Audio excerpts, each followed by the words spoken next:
প্রতিদিন সকালে ছেলের বায়না কিছু না কিছু নিত্য নতুন ভ্যারাইটিস খাবার ওকে করে দিতেই হবে। তো সেই পর্বই চলছে আজকে সকালে। এই যে ওর মা লেগে পড়েছে সকালবেলা। কি করছো তুমি আজকে? আজকে একটু অন্যরকম চটজলদি কীভাবে করবো একটু ইউটিউবটাও দেখে নিলাম আর কিছুটা নিজের মানে এটাও বুদ্ধিটাও খাটাচ্ছি, দেখি কীভাবে কী করা যায়। তো ফার্স্টে আমি কী করেছি, এখানে ব্রেডটাকে একটু হালকা আমি করে রেখেছি, ছেঁকে রেখেছি। আর এখানে আলু আর গাজরটাকে আমি কুচিয়ে রেখেছি, মানে কুড়ানিতে কুড়িয়ে রেখেছি। আর এখানে রয়েছে পেঁয়াজ আর হচ্ছে একটু হালকা করে লঙ্কা। হ্যাঁ, এবার এটাকে কী করবো, প্রথমে পেঁয়াজটাকে আর কাঁচা লঙ্কাটাকে আগে দিয়ে দিচ্ছি। এটাকে আমি একটু হালকা ফ্রাই করবো, আমি বেশি কিন্তু ফ্রাই করবো না। হ্যাঁ, এটাকে হালকা ফ্রাই করবো, আর এটা কিন্তু একদম হাই ফ্লেমেই করবো। একটু হাই ফ্লেমে রেখে তারপরে পেঁয়াজটাকে একটু ভাজা ভাজা করবো।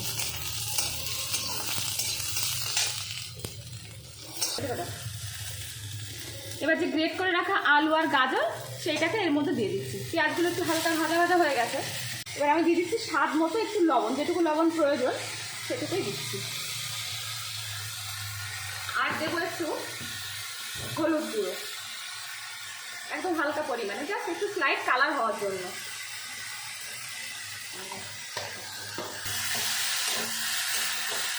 এবার এটাকে একটু নেড়ে ফেলে আমি একটু ঢাকা দিয়ে দেবো, যাতে একটু সেদ্ধ হয়ে যায় তাড়াতাড়ি। আর একটা শশা নিয়েছি যাতে একটু সালাড হয়। তো শশাগুলোকে একটু এমনভাবে দেবো, যেহেতু বাচ্চারা তো ওরা একটু মানে সুন্দর করে দিলে কি বেশি পছন্দ করে। তো সেই জন্য শশাগুলোকে একটু এরকম গোল গোল করে কেটে আবার একটু লম্বা লম্বা করে এইভাবে কেটে দেবো।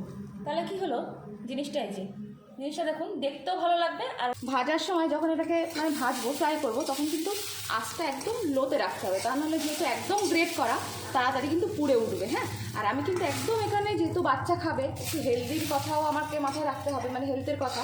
তো সেই জন্য কিন্তু আমি একদম হালকা অয়েল দিয়েছি। আমি একদম কম তেলেই সব কিছু করতে পছন্দ করি, তো সেই জন্য আমি একদম কম তেল দিয়েছি এখানে। আচ্ছা, লাস্টে নামানোর সময় আমি একটুখানি বাটার দিচ্ছি এর ভিতরে, যাতে টেস্টটা আরও ভালো হয়। আচ্ছা, এবার এই যে স্লাইস একটা রুটি নিয়েছি, তো রুটির উপরে এটাকে আমি যেমন স্যান্ডউইচ করে ঠিক সেইভাবে এগুলোকে এইভাবে দিয়ে দেবো, দিয়ে আরেকটা স্লাইস দিয়ে এর উপরে ঢাকা দেব। এবার এখানে আরেকটা করে স্লাইস রুটি এর উপরে আমি ঢাকা দিয়ে দেবো। এই যে, তারপরে আমি টিফিন বক্সে এটাকে সার্ভ করে দেবো।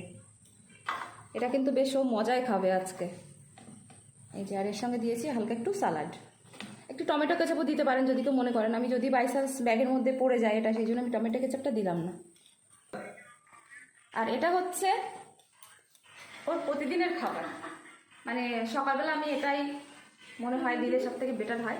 আলু সেদ্ধ ভাত, সঙ্গে একটু বাটার, আর তার সঙ্গে আমি একটু কী করি, যে ভাতটা রান্না করি সকালবেলায়, তো তার যে মাঠটা সেটা আমি ওর ভাতের সঙ্গে একটু দিই, তাহলে বেশ টেস্টিও লাগে। আর যেহেতু বাটার দেওয়া, ভাতটা কিন্তু বেশ টেস্টিও লাগে খেতে, আর ও কিন্তু একদম সুন্দরভাবে খেয়ে নেয়।